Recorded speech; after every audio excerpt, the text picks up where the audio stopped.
The old man placed 40 million pounds of magic talismans on his apprentice, but tricked the apprentice into thinking it was only 50 pounds. And the reason the old man did this was actually because the apprentice had an extraordinary talent for practicing magic, and he wanted to train him into a great mage. But the apprentice knew nothing about any of this, so every day he carried 40 million pounds of magic talismans on his back and trained by fetching water, all just to become the most powerful mage. One day, the old man's disciples around him suddenly pulled him to the back mountain. The apprentice was puzzled at first until he saw the old man trap a dark mage with magic. The young man instantly realized this was a test from the old man, so he immediately began fighting the dark mage, and in just a few moves, the dark mage was subdued. But the old man was afraid the apprentice would become arrogant because of this, so he deliberately scolded the apprentice, saying he was just a low-level dark dispeller, and that the man had wasted so much time telling him to go back and continue training. The man saw the scars on his hand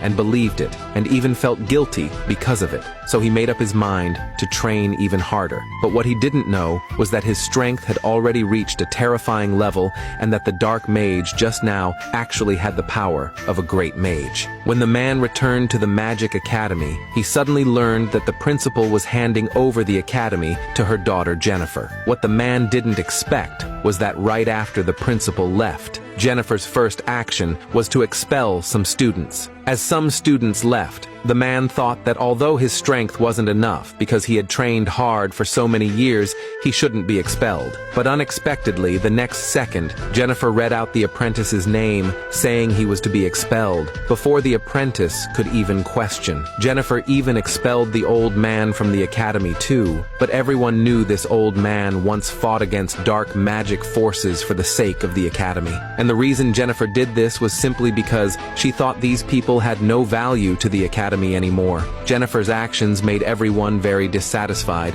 and just as the situation was about to get out of control, Jennifer brought out the academy's magic stone and told everyone that only by lighting up the stone would they be qualified to stay in the academy. So people began trying one by one, and soon it was the man's turn. But just as the man was about to cast his magic, Jennifer suddenly stopped him, refusing to let him take the test, mocking him as just a low-level mage, a useless trash, saying there was no need for him to test at all. At this moment, Jennifer's younger sister Alice couldn't bear to see the apprentice discriminated against, so she persuaded Jennifer to give him a chance. For Alice's sake, Jennifer agreed, but made things difficult for the man, saying only if he pushed the stone 1 meter away would he pass the test. Alice was very anxious because the stone weighed tens of millions of pounds, and with the man's strength, how could he possibly push it? But the man agreed because he also wanted to test his own strength. So the man used all his best effort to perform the test, but the result was the stone didn't move even 1 centimeter. The apprentice was very disappointed, thinking, could his magic really be this weak? Because of the man's performance, Jennifer immediately ordered him to leave the academy. The man left in disappointment. But just after he left, the extremely hard magic stone suddenly showed a crack. What's more unexpected was after everyone had left, the stone suddenly shattered because of that crack. And at that moment, the senior disciple, Edward, just happened to be standing beside the stone. To gain glory, he shamelessly claimed that he was the one who broke it. Jennifer was astonished and immediately appointed Edward as a professor of the academy. Meanwhile, the man had no idea he was the one who shattered the stone and thought he had no talent at all, feeling dejected because of it, but he swore he would definitely become a mage. His classmate Jack advised him to give up and said if he came to his house as a bodyguard, he would pay him $3,000. At that moment, a luxurious convoy stopped at the gate, and stepping out of the car was actually the man's father. Not only that his father's gift was $100,000 for everyone, Jack then realized the man was actually the son of the richest man, and the reason he hid his identity to practice magic